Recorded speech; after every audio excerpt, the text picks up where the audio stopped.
Both Venus and Mars have atmospheres that are primarily carbon dioxide.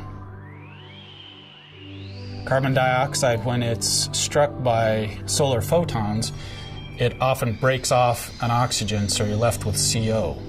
And CO has a very strong spectral transition in millimeter wavelengths that you can actually image on the planet. So you can make an image in that spectral transition, and then so as a function of where you are on the side of the planet you can see, you can make these maps, which are three-dimensional, truly three-dimensional, because it's two-dimensional on the plane of the sky, and then you're probing down through a vertical profile in the atmosphere. So you'll make maps of both temperature and wind by looking at that transition of carbon monoxide.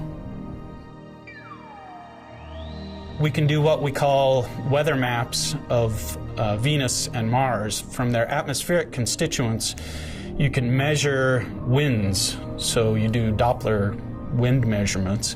You can tell the direction and the magnitude of the wind from measuring these spectral lines. And you can do it very fast. So you could do hourly weather maps, which is pretty exciting. For Mars, it's particularly interesting because we would like to understand where the water goes. And to understand that, you need to know temperatures in the atmosphere and the wind patterns around the planet, because that will tell you essentially where the water is going to go. Is the bulk of the water currently in the subsurface?